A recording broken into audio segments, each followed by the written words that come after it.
शहर के सबसे पास इलाके में एक भव्य हवेली थी। ऊंची दीवारों से घिरी हुई, बड़े बड़े दरवाजे और कई कमरों वाली यह हवेली कभी रौनक से भरी रहती थी।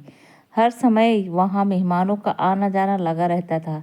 लेकिन समय के साथ सब कुछ बदल गया। अब यह हवेली वीरान हो चुकी थी। यहाँ सिर्फ एक बुजुर्ग रहते थे, श्रीकांत बाबू। श्रीकांत बाबू कभी बहुत अमीर हुआ करते थे। उनके पास हर सुख सुविधा भी थी, नौकर चाकर थे, रिश्तेदार थे, दोस्त थे। लेकिन जब उम्र बढ़ी तो एक एक करके सबने उनसे दूरी बना ली। एक ही बेटा था जो असमय चला गया। रिश्तेदारों ने पैसे और व्यापार लूट लिया और अपनी दुनिया बसा ली। और दोस्त भी समय के साथ चले गए। कभी भी जो हवेली हंसी खुशी से गूंजती थी, अब वहां बस सन्नाटा था। बुजुर्ग ने हवेली के कई कमरों को बंद कर दिया था।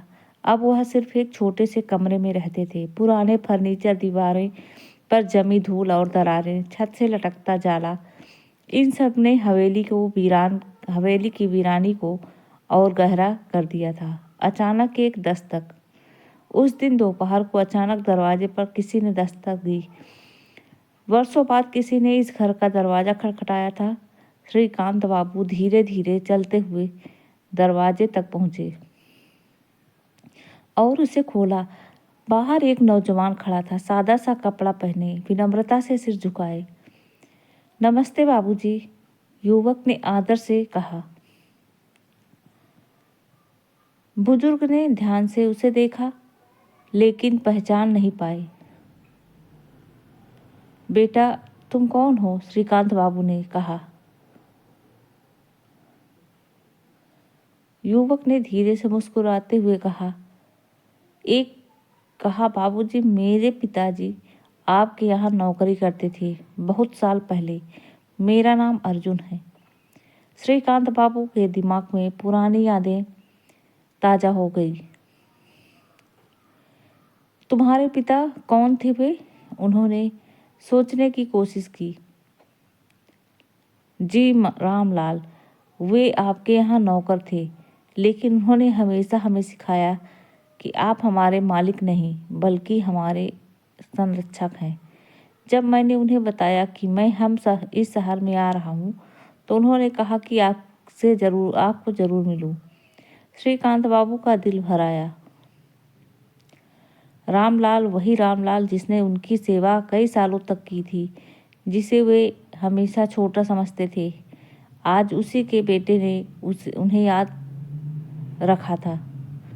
बुजुर्ग ने अर्जुन को अंदर बुलाया। अर्जुन ने देखा कि हवेली की हालत बेहद खराब हो चुकी थी। वह यह देखकर दुखी हुआ कि जो इंसान कभी शान और ऐशो आराम में जीता था, आज अकेलेपन और उदासी में डूबा हुआ था। बाबूजी, आप अकेले रहते हैं? अर्जुन ने चिंता से पूछा। श्रीकांत बाबू ने हल्की मुस्कान के साथ कहा, हाँ बेटा, समय के साथ सब बदल जाता है।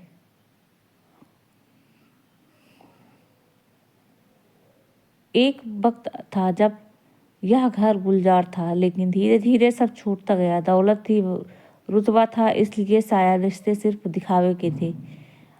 जब वो जरूरतें खत्म हो गई तो अपने भी दूर हो गए। अर्जुन ने उनकी आंखों में नमी देखकर उसने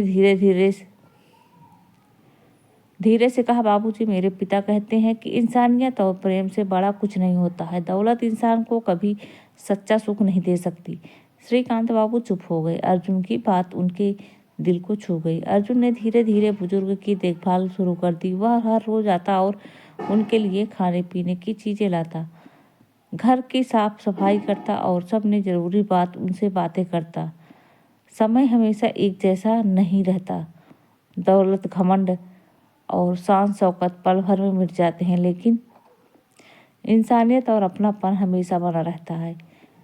हमें कभी भी अपनी हालत पर घमंड नहीं करना चाहिए, क्योंकि वक्त बदलते देर नहीं लगती। श्रीकांत बाबू की हवेली फिर से वैसी तो नहीं बनी, लेकिन उनके दिल का सन्नाटा खत्म हो गया। अब वह अर्जुन की हंसी और अपनेपन का गर्माहट था। तो दोस्तों, यह कहानी कैसे लगी कमेंट करके ज़रूर बताइएगा।